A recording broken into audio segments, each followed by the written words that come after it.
средата на април с още около 400 журналисти от целия свят седях в една огромна зала в Пекин, където чух следното нещо. През 2030 година Geely Holding ще продава 6,5 милиона автомобила, една трета от които в чужбина.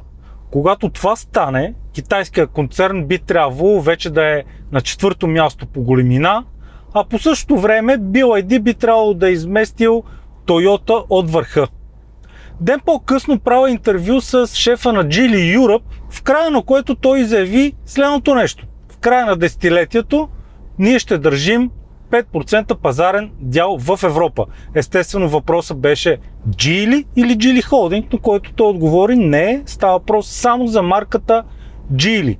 Най-впечатляващото в цялото това нещо беше начинът, по който каза, а именно като факт, а не като вероятност. Направих си труда да проверя колко пазарен дял държат всички марки в масовия сегмент, като Renault, Citroën, Peugeot, Opel, Ford, Fiat и всички останали от масовия сегмент и се оказа, че те държат до 3,5% пазарен дял.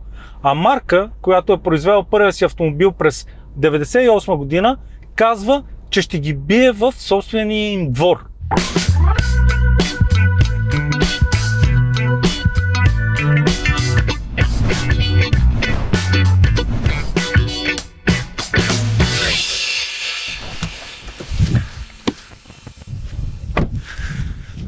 Ще го направи с продукти като този до мен. Geely CityRay. Ако ви прави впечатление, аз също не използвам уклончиви форми, ако може би едва ли не, защото следа пазара доста изкъсо и макар че на нас българите промените не ни харесват, в момента в Европа тече може би най-голямото преструктуриране на автомобилния пазар, така че лично моите очаквания са в рамките на следващите 5-6 години китайските автомобили да завземат до 1/4 от европейския пазар. Geely е една от марките, която е настроена да къса живо месо от европейските установени марки и има продуктите да го направи. Дали ще се случи, остава да видим, но по всичко личи, че пазара върви в тази посока. Трябва да кажа още нещо и приключвам с това мое въведение. Китайските автомобили от преди 10-15 години си приличат по настоящите само по факта, че имат 4 колела. Всичко друго е коренно различно. Задвижване, технологии, китайските марки вече не изостават от европейските, в някои направления дори и ги бият. Лично аз също подходих с лек скептицизъм към този автомобил, но причината беше, защото аз слязох от Zeekr 7X с неговите 646 конски сили и ми трябваше малко време да пренастроя сетивата си и да се прицеля правилно, защото когато сравняваш китайски автомобил с нещо друго, трябва да имаш правилните конкуренти, защото Zeekr се сравнява с BMW и Mercedes, колкото и странно да звучи, докато тази марка е насочена в масовия сегмент. И преди да стигна до цените, тъй като винаги става въпрос за цени, когато говорим за китайски автомобили, искам да наблегна първо на този дизайн, защото смятам, че е доста атрактивен, доста смел.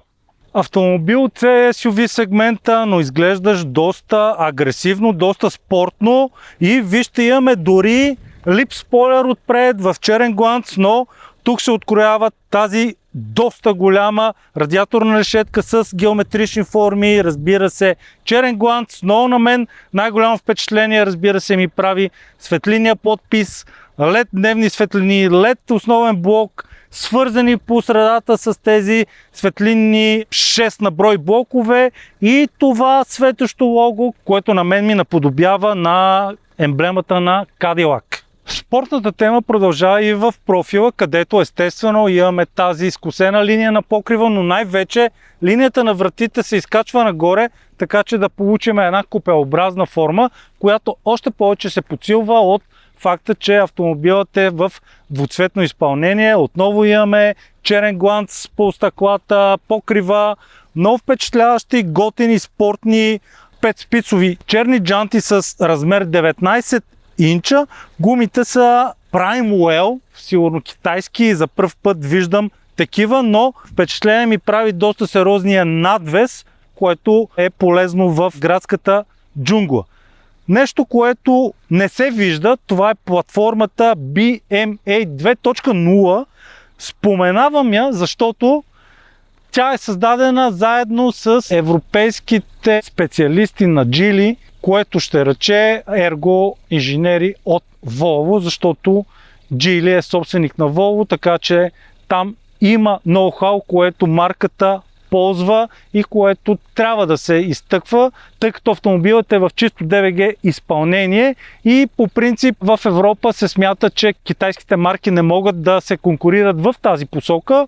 Бих могъл до някъде да се съглася с това, но ноу-хауто от Volvo е важно в тази посока на разсъждение. Също така е важно, че самата конструкция, самата карусерия на автомобила е изработена от 68% високоякостна стомана, което пък отговаря за безопасността на този автомобил. И тук ще отворя скоба, че всички модели на Geely, които се продават в Европа, включително този, отговарят на 5 звезди за безопасност по Euro NCAP и лично аз бях единствения българин, единствения журналист, който посети един от центровете за безопасност на Geely в Китай и трябва да кажа, че там стандартите са наистина впечатляващи.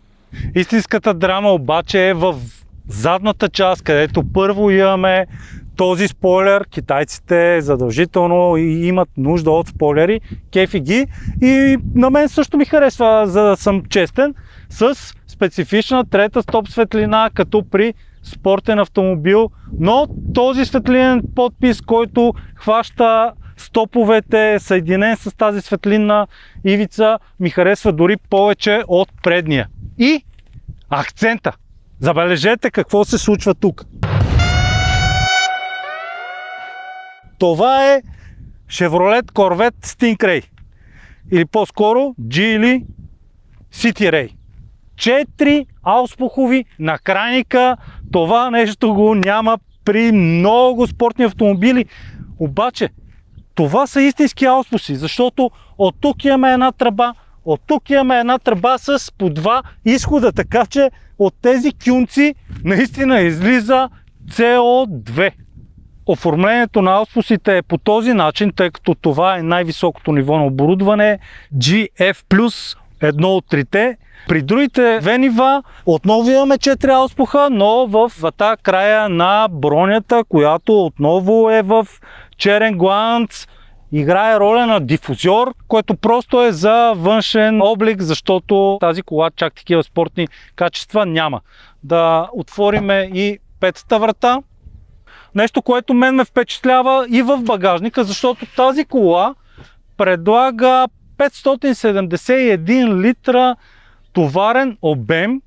Това е много за кола с дължина 4,5 метра и голяма част от него се отваря по този начин, като отдолу имаме, забележете, резервна гума. Да, вярно, малоразмерна, но все пак резервна гума, което е много рядко срещано вече в Европа и абсолютно всичките комплекти за първа помощ, пожарогасител, триъгълник. Между другото, съвсем наскоро полицаи ме спряха и ми искаха всичките тези неща, така че носете ги в автомобилите си, защото иначе сте заплашени от глоба. Не знам колко е, но на мен ми се размина, защото колата си имаше естествено всичко.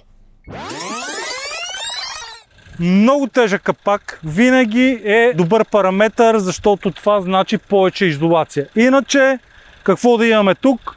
Освен 1,5 литров турбодвигател, без никаква хибридизация, меки хибриди, самозареждащи хибриди, нищо. DVG, 174 конски сили, 290 Нм, задвижващи предната ос. И този двигател също е разработен с европейските инженери на Geely, отново добър атестат. Винаги обръщам сериозно внимание на материалите на вратата, защото от тук започва сетивната кореспонденция водач-автомобил и тук може сами да видите, че има няколко наброй, може би 6-7 вида материали. Този е мек, така че като поставите лаката си тук да не се напрягате. Този мотив повтаря светлиния подпис, имаме метал, Имаме отново гланци, имаме метални бутони за ел пакета. Това е друг материал, мек на допир. Това е меко. Много интересен бутон за отваряне на вратата, който вече съм виждал в новия Volkswagen T-Roc. Няма никакъв проблем с логика на отваряне на вратата по този начин. Имаме голям джоб. Между другото, литър и половина може би няма да се хване. С 1 литър пробвах, всичко е точно. И забележете отново метални високоговорители в вратите, което също говори за смелостта на китайците да си играят с различните материали по вратите. Седалките, другия основен елемент във всеки един автомобил, тъй като това е основен фактор за комфорта на борда. Сами виждате, еко кожа, странични бордове високи, с отново различни текстури на седалките. В оборудването на модела имаме подгрев на предни и задни седалки, както и на волана. Панорамата с штора се предлага още от първото ниво на оборудване. Вратата на багажника е електрическа, има също дистанционно управление на прозорците, включително люка на покрива, както и педали от неръждаема стомана. Перфорирана еко кожа с контрастни шевове в най-високото ниво на оборудване GL+, на този автомобил. Тази седалка се регулира в 6 посоки по електрически път, а пътническата е 4-посочна регулация.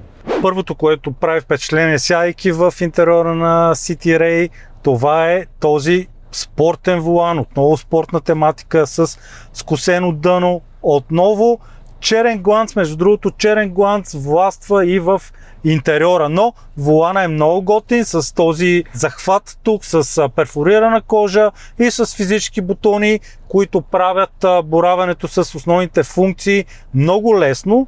Това е важно, защото иначе абсолютно всичко се прави от този 13,2 инчов дисплей. Пред мен имам приборно табло, вижте как са извити двата края, нещо много важно, защото по този начин се неутрализират от блясъците от слънцето, така че и в този слънчев ден аз виждам съвсем ясно всичките основни параметри, които са ми необходими за моето шофиране. И стигам до дисплея. Какво значи това? Значи, че всичко, като казах всичко, абсолютно всичко, дори панорамата се затваря и отваря по този начин. Сега не мога да я отворя, защото на нея сме сложили една камера, но ето Sunroof Fully Open, Sunshade Fully Open или Fully Closed. В случая сме я отворили, за да влиза светлина и да ви покажем всичко, което може да направите с него. Ето ги най-често използваните функции в горната лента. Това са 4 режима на задвижване и вече започвате да се движите надолу по менютата. Стигам до амбиентното осветление. Аз съм го направил да е синьо, така че да е възможно най-видимо, като въпреки че сега в момента е много светло, имаме амбиентно осветление и в тези високоговорители на предните врати. Всички други функции са тук. Ето ги. Всичко се прави от този дисплей. Дори се настройват и страничните огледала, но за по-голяма леснота на волана има едно бутонче звездичка. Натискаме и тук се появява ляво, дясно огледало. Избирате си едно от двете и с това бутонче за силата на звука се регулира съответното огледало. Централната конзола отново черен гланц. И този черен гланц, според мен, е мокрия сън на Хорешио Кейн, защото всяко едно негово докосване остава един прекрасен отпечатък, който лично мен много ме дразни и за това трябва да си подготвен за такива неща. Хоп-троп, изтриваш го. Интересното е, че по дисплея не остават толкова много отпечатъци, колкото по гланца. Иначе много готино скоростно лозче с P като бутон и тази рулетка за отваряне на едни класически поставки за чаши. Казвам класически и мен това изключително много ми харесва, защото слага си чашата и съвсем интуитивно си я взимаш. Средният подлакътник от мек материал, между другото, меки материали, вижте и по таблото, този отгоре е мек материал, вижте колко потъва пръста ми с контрастен шев. Отново тези графики, които са препратка към външния светлинен подпис. Много голяма жабка, наистина много голяма. Не съм проверил колко литра, но се вижда, че обемът ѝ е сериозен. И класическата жабка, която е дълбока, но най-важното, тя е хладилна, така че тук може да държите сандвичи, ако пътувате на дълъг път. Поставка за безжично зареждане на смартфон от тази страна, без охлаждане обаче. От другата може да си държите телефона без да се зарежда, както в този случай. И естествено тази двойна секция на централната конзола, която отваря наистина огромно пространство за различни вещи тук, ако не ви дразнат, като се лашкат напред-назад в завой. Иначе имаме два USB-C входа тук отдолу.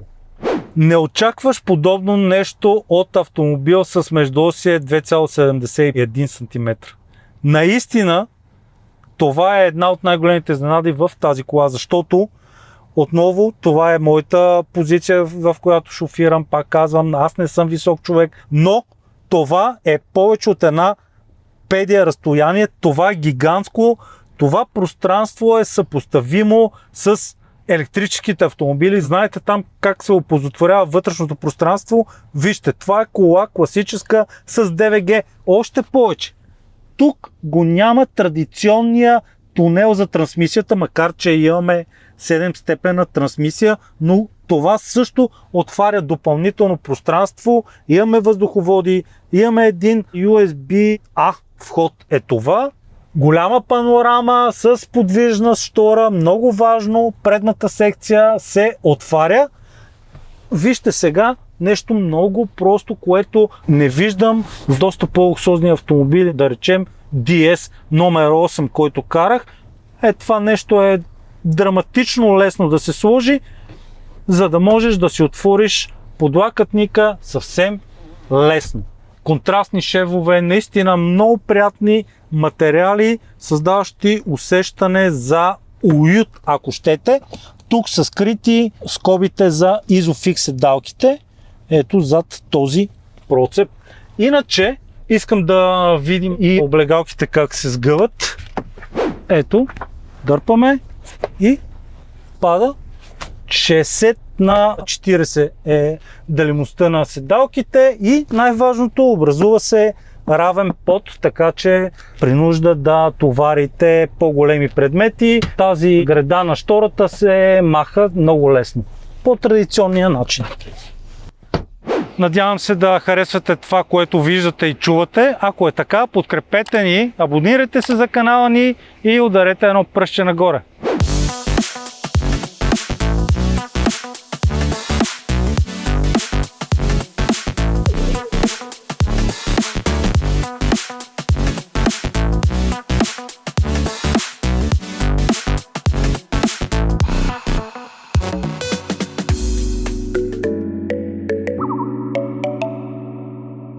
Вече направих една цяла седмица зад волана на CityRay, така че спокойно мога да кажа, че имам пълна картина на пътното поведение на автомобила. Покарах го малко на магистрала, покарах го малко извън града, основно в града, и ще започна с разхода. В момента на борд компютъра ми показва 8,5 среден разход, но той е толкова висок поради проста причина, че колата поработи доста време на място, докато я снимаме. Иначе в градски условия средният разход за тази една седмица ми беше около 8,2. На магистралата беше около 7,8 и междуградско с около 90 км в час падна под 7 на 100, около 6,9 междуградско. Заводския параметър е 6,3. Друго нещо, свързано с пътното поведение, това е окачването, естествено, като при всеки друг автомобил. Макферсон отпред, няма изненади, многозвенно отзад с торсионни носачи с пружини и амортисьори, и бих казал, че автомобилът е малко по-твърд от моите лични очаквания, но на такъв път, в който се движа в момента, глада като масло, много приятен, с много хубави завой.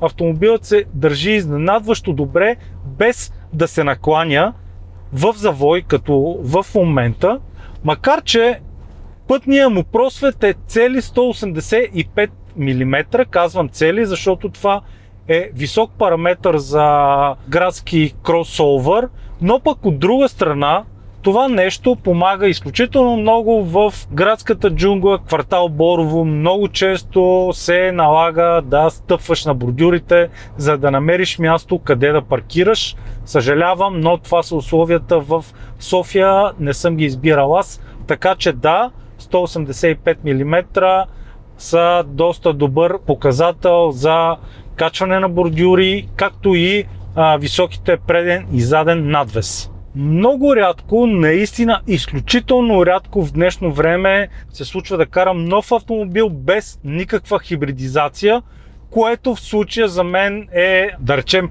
ново изживяване, но пък и много интересно, защото липсата на хибридизация прави този автомобил много лек за размерите си, тежи 1470 кг в тази конфигурация, а това значи много приятно ускорение. Намирам се на една права отсечка, няма автомобили около мен, ще включа спортния режим и ще направя едно кратко ускорение. Превърта яко, така 80, няма да увеличавам повече, за да не нарушавам правилника за движение.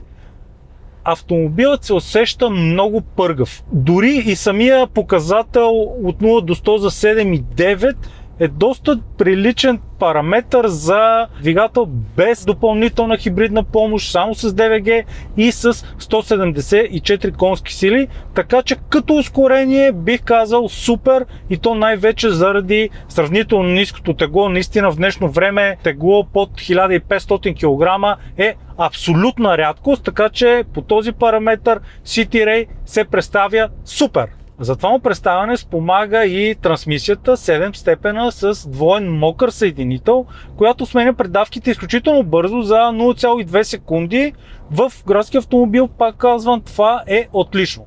Нещо, което е типично за повечето китайски модели, е смяната на режимите.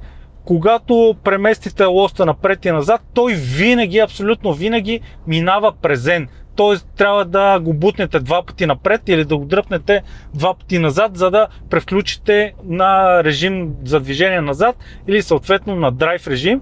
И нещо, което друго забелязвам, когато включите най-вече на задна, се наблюдава едно забавяне от може би 2-3 секунди, така че трансмисията да зацепи и да потеглите на заден ход. Преди малко казах, че включвам на спортен режим, съответно всичко става през дисплея, както вече уточнихме, но освен спорт имаме комфорт, еко и интелигентен режим, който се предполага, че ще разучи как шофирате, така че да настройва автомобила спрямо вашия стил на шофиране. Аз шофирам на комфорт. Включен е режим за твърдост на волана спрямо избрания режим на задвижване и наистина усеща се лека промяна, когато включите режим спорт, но не е и нещо драматично.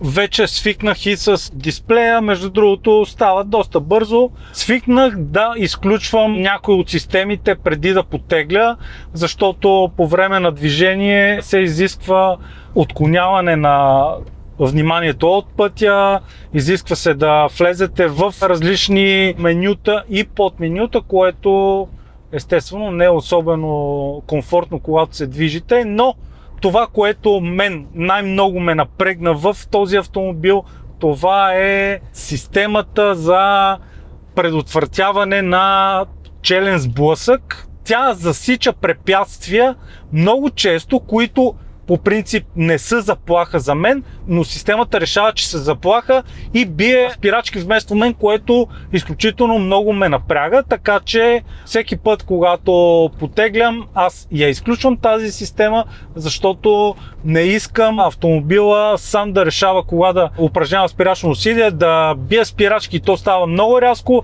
и това ме напряга, дига ми пулса, аз съм възрастен човек и не искам да се напрягам, искам да си карам леко, спокойно, без никакво напрежение, както в този случай. Нещо свързано с отблясъците по дисплеите, по приборното табло и по централния дисплей и наистина потвърждавам го, вече е 30 градуса, грее безмилостно слънце, но въпреки високото слънце нямам проблясъци и изсветляване на дисплеите, така че това покритие е много полезно, когато шофирате в подобни условия. Иначе доста добра видимост имам настрани и напред, стъклото е високо, а колоните са тънки, така че нямам мъртва точка, но пък задното стъкло е сравнително тясно и затова се налага да следа основно трафика през двете странични огледала. Накрая и цените. В този случай вносителя е доста щедър и дава за модела 5000 евро отстъпка, така че стартовата му цена е 25 000 евро, а това ниво на оборудването, най-високото, 28 000 евро. Единственият конкурент, който се доближава до тази цена, това е Bigster, който е на същата дължина, 4,5 метра, двигател базовия 140 конски сили и стартовата цена на Bigster е малко под 24 000 евро.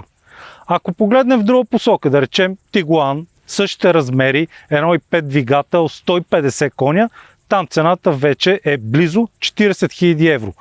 3008 Peugeot, отново 4,5 мехибрид, 145 коня, там цената е 33 000 евро стартова. Разбирате на къде бия. Мога да продължавам с подобни сравнения още доста дълго време, но изводът ще е само един. Конкурент може да се търси само в китайска посока. И така стигам до началото на моето експозе, а именно ценово единствено китайските марки са си конкуренти. Иначе, когато сравняваш китайски и европейски конкурент, ценовото предимство винаги е в полза на китайски модел, в този случай на City Ray.